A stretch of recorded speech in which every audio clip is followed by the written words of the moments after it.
എമ്പുരാൻ വിവാദം കെട്ടടങ്ങിയപ്പോഴും നിർമ്മാതാവ് ഗോകുലം ഗോപാലിനെ പിടിവിടാതെ പൂട്ടി ഇഡി. വീണ്ടും കൂടുതൽ രേഖകൾ ആവശ്യപ്പെട്ടിരിക്കുകയാണ്. അതുപോലെ തന്നെ കുറിയിൽ ചേർന്ന മുഴുവൻ വ്യക്തികളുടെയും വിവരങ്ങൾ കൈമാറണമെന്നും ആവശ്യപ്പെടുകയും ചെയ്തു. 22-ന് മുൻപേ തന്നെ ആവശ്യപ്പെട്ട രേഖകൾ കൈമാറണമെന്നാണ് നിർദ്ദേശം നൽകിയിട്ടുള്ളത്. നിലവിൽ ലൈസൻസ് ഉള്ള കുറികളുള്ള എണ്ണം വ്യക്തമാക്കണമെന്നും 2022 മുതൽ ഇതുവരെ എത്ര പ്രവാസി ചിട്ടികൾ നടത്തിയിട്ടുണ്ട് എന്നും ഇഡി ഉന്നയിക്കുകയും ചെയ്തു. അതുപോലെ തന്നെ പ്രവാസി ചിട്ടികളിലൂടെ കൈമാറിയിട്ടുള്ള പണത്തിന്റെ രേഖകൾ നൽകുവാനും ഇഡി ആവശ്യപ്പെട്ടിരിക്കുകയാണ്.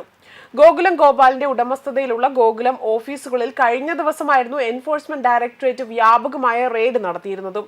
ഇതിനു പിന്നാലെയാണ് ഇപ്പോൾ കൂടുതൽ രേഖകൾ ആവശ്യപ്പെട്ടുകൊണ്ട് ഇഡി രംഗത്ത് വന്നിരിക്കുന്നതും. ചിട്ടി കമ്പനിയായ ഗോകുലം എറണാകുളം പാലാരിവട്ടത്തെ ഹോളിഡേ ഇൻ എന്ന ഹോട്ടൽ വാങ്ങിയതുമായി ബന്ധപ്പെട്ട് ചില പരാതികൾ ഉയർന്നു വന്നിരുന്നു. സാമ്പത്തിക തിരിമറി, കള്ളപ്പണം വെളുപ്പിക്കൽ തുടങ്ങിയവ നടത്തിയിട്ടുണ്ടെന്നാണ് ആരോപണമുള്ളത്. അതുപോലെ ഗോകുലം ഗോപാലിന്റെ ഓഫീസിൽ നടത്തിയ പരിശോധനയിൽ 3 കോടിയോളം രൂപ പിടിച്ചെടുക്കുകയും ചെയ്തിരുന്നു. ഫെമ നിയമ ലംഘനത്തിന്റെ അടിസ്ഥാനത്തിലും ഇഡി വ്യാപക പരിശോധന നടത്തി വരികയായിരുന്നു. ഗോകുലം കഴിഞ്ഞ 6 മാസമായി നിരീക്ഷണത്തിലായിരുന്നുവെന്നും ഇഡി അറിയിച്ചിട്ടുണ്ട്. അതേസമയം കഴിഞ്ഞ ദിവസം ഏകദേശം 5 മണിക്കൂർ നീണ്ട ചോദ്യം ചെയ്യലിന് ശേഷം അദ്ദേഹത്തെ വിട്ടയച്ചിരുന്നു.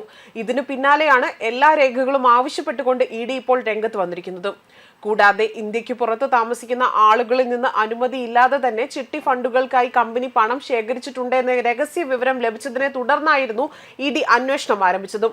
ഈ പണത്തിന്റെ ഭൂരിഭാഗവും പണമായിട്ടായിരുന്നു ശേഖരിച്ചതും.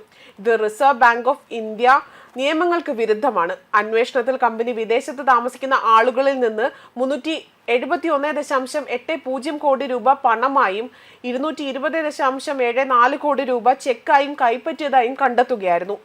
ഈ വ്യക്തികൾക്ക് വലിയ തോതിൽ പണം ഇടപാടുകൾ നടത്തിയിട്ടുണ്ട്. ഇത് അനുവദനീയമല്ല. 370.80 കോടി രൂപ പണമായും 220.74 കോടി രൂപ ചെക്കായുമാണ് സ്വീകരിച്ചിരിക്കുന്നത്. വിദേശത്തേക്ക് ചട്ടം ലംഘിച്ച് പണം കൈമാറുകയും ചെയ്തിട്ടുണ്ട്. അതുപോലെ തന്നെ പിടിച്ചെടുത്ത രേഖകളിൽ പരിശോധന തുടരുന്നതായും ഇഡി വ്യക്തമാക്കിയിരുന്നു. ഗോകുലം ഗോപാലിന്റെ വീടുകളിലും സ്ഥാപനങ്ങളിലും എൻഫോഴ്സ്മെന്റ് ഡയറക്ടറേറ്റ് കഴിഞ്ഞ ദിവസം പരിശോധന നടത്തി വരികയായിരുന്നു. പുലർച്ചെ 3 മണിയോടെയായിരുന്നു ചെന്നൈയിലും കോഴിക്കോടും അടക്കം 5 ഇടങ്ങളിൽ പരിശോധന തുടങ്ങിയത്. അതുപോലെ ചെന്നൈയിലെ ഓഫീസ്, വീട്, കോഴിക്കോട്ടെ കോർപ്പറേറ്റീവ് ഓഫീസ്, ഗോകുലം മാൾ എന്നിവിടങ്ങളിലും എല്ലാം തന്നെ റെയ്ഡ് നടത്തിയിരുന്നു. PMLA ലംഘനം, വിദേശ നാണയ വിനിമയ ചട്ടങ്ങളുടെ ലംഘനം തുടങ്ങിയവയുടെ പേരിലായിരുന്നു ഇഡി പരിശോധന നടത്തിയതും.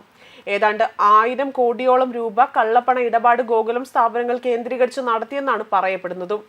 ഗോകുലം ഗോപാലൻ ഡയറക്ടറായ കമ്പനിയിൽ മറ്റ് സ്ഥാപനങ്ങളിൽ നടത്തിയ നിക്ഷേപങ്ങളും അന്വേഷണ പരിധിയിലുണ്ട്.